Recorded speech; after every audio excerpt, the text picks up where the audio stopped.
So hi everybody. So today I'm going to go over the 1.6 homework. Okay.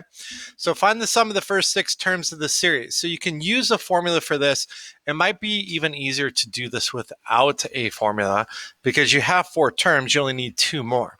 So the key to doing this is first realizing this is a geometric sequence where r is equal to -3. Now, how did I get that? Well, just looking at it. What do you have to multiply -1 by to turn it into +3? Well, -1 times -3 gives you +3. And then 3 times -3 gives you -9, and then so on. So the common ratio is -3. If you didn't see that, you take any term in the sequence, so say 27, and divide it by the prior one, -9, which gives you -3. So the common ratio is -3.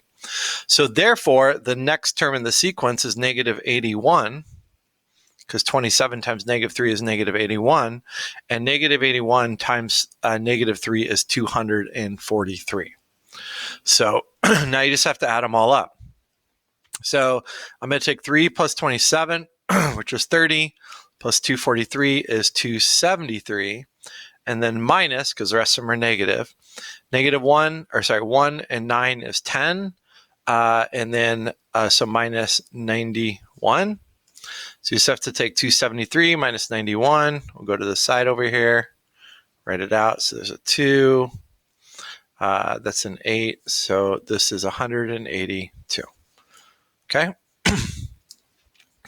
Find the first 10 terms of the series here. So if you notice, you're adding 5. You're adding 5. You're adding 5. So this is arithmetic. And the form of the sum of the arithmetic series is the sum of the first 10 is 10 over 2 times 2 times a1 plus n minus 1 times the common difference here, which is 5. I know I didn't fill in like all the terms like I probably should have. That's okay. So this is actually equal to 5 times 2 times a1. a1 is -8 plus 10 minus 1 times 5.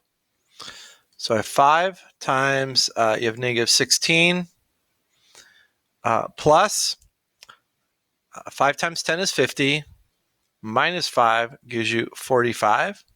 So this is 5 times, 29? Which is what, 145? Yep, 145. Okay, number 3, evaluate this. So remember what you just start off with 1 and you take turns just plugging in little by little. Okay, so you place 1 in there. So I have 4 times 1 minus 2 plus, now you put the 2 in. So 4 times 2 minus 2 plus you plug in the 3 and then you stop. Okay, you're done right there.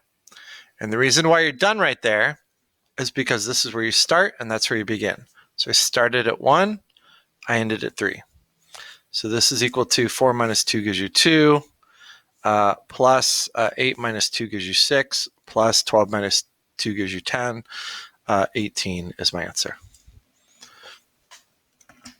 Okay, find the sum of the infinite series. So here, the sum of the infinite series is equal to a1 all over 1 minus the common ratio.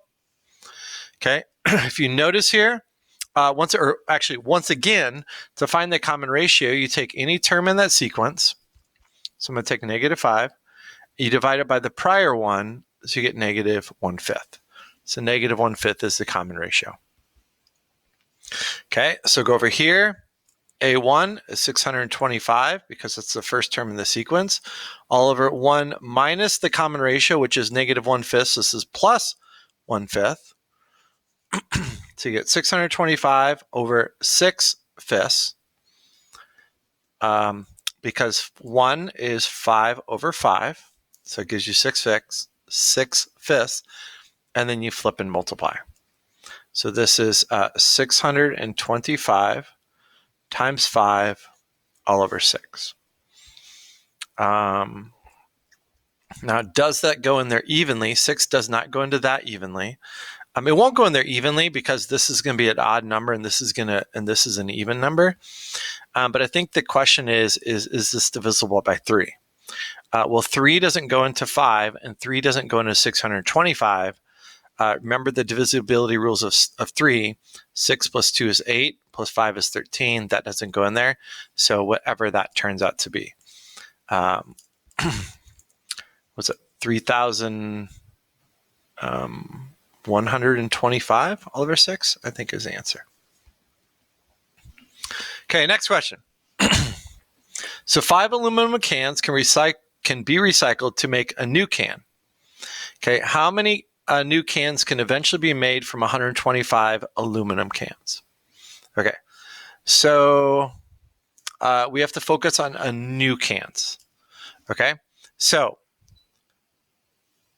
I have 125 cans from the beginning, and then it takes 5 of those cans to make a new can.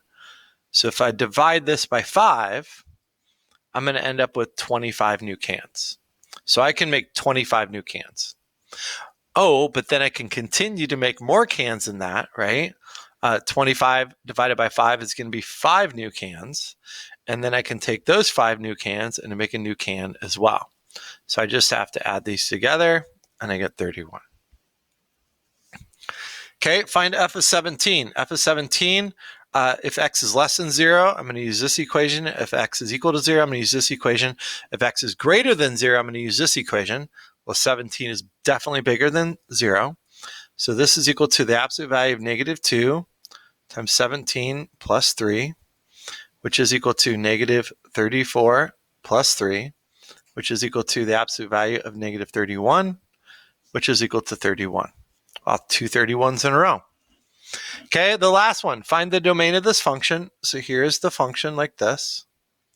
And it goes, this is negative 2. So if you notice, it goes everything bigger than 2.